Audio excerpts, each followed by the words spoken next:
about some of the programs, so let's say characteristically for the younger, for medium, and I know for adults with the disorder. Amy, you've got some examples of some of the programs that are being provided at your school. Okay, so in the school that I work in, it's a K-8 program, and we have, again, based on individual student needs, we have students that have autism that are in the preschool program that get support by a paraprofessional and are overseen by a special education teacher. Some students are fully mainstreamed, and they go through their daily routines and their academic instruction in the general ed setting with support by a special education teacher. My particular program, I have students that have more significant learning as well as behavioral issues that require them to have smaller class size, more specific instruction on activities of daily living, functional academics, learning how to transition from one school environment to another.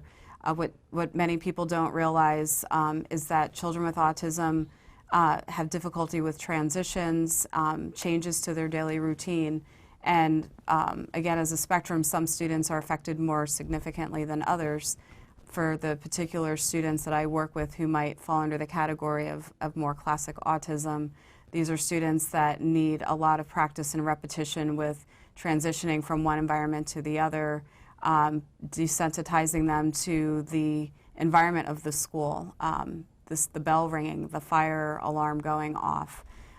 the noise that happens when classes transition, and all of these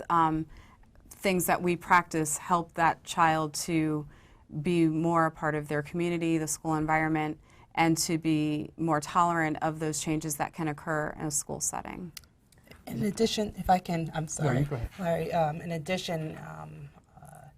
to what Amy speaks to, we also have board-certified behavioral analysts who work in the context of many of our classrooms, who provide training to not only the teachers, but also to our paraprofessionals, and at times, even to our parents, enough to be able to make sure that we're doing our due diligence and providing the best services for our students. So we do have additional support for teachers. I wanted to add that there's been some very interesting developments over the last, I'm not sure, 5 years perhaps, that is making it seem more and more important to have early diagnosis, meaning within months rather than within years. And it would be important if they could ever come up with some hard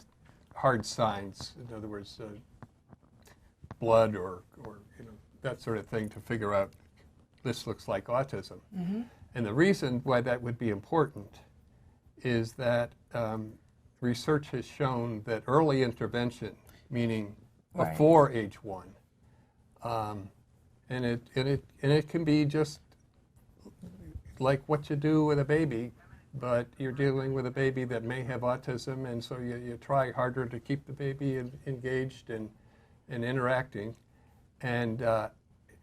where that's been done in controlled studies, they have seen remarkable changes in language acquisition, in social ability, in interest in interacting with other people. So that's one of the exciting developments of recent years. To that point, one of the things that we've done over the last couple of years is actually front load a lot of our services into our pre-K programs, so that we're making sure that children are getting intensive behavioral services, so that what we see is that by the time kids are in kindergarten, first grade, they have a level of independence that they did not have in pre-K. And it's worked out significantly well for us in the district. I think what's wonderful about detection nowadays is that although we may not have genetic markers, so the hardcore science that allows us to identify autism, we are getting much better in using, some instruments, behavioral instruments, and some observation instruments, self-report instruments that have assisted us in capturing the diagnosis much better. And so to your point in saying that, you know, the early detection piece is very important, we can and have gotten better as the field and in the educational system in detecting children who are struggling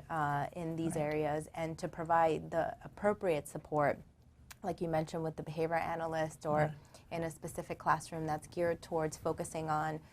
those behaviors, so that we can see better prognosis. And in fact, what's been amazing to me is that now I could have diagnosed a child as early as, you know, 12 months or 18 months, 2 years old. And when they come back in to see me after they've received intervention for some time, they're often indistinguishable from typical kids. Yeah. That's how amazing these types of interventions are. So I'm very excited about the work that's being done, and the level of support that's being provided for the children in the classrooms, and the work that we're doing collaboratively to provide detection, diagnosis, and intervention services.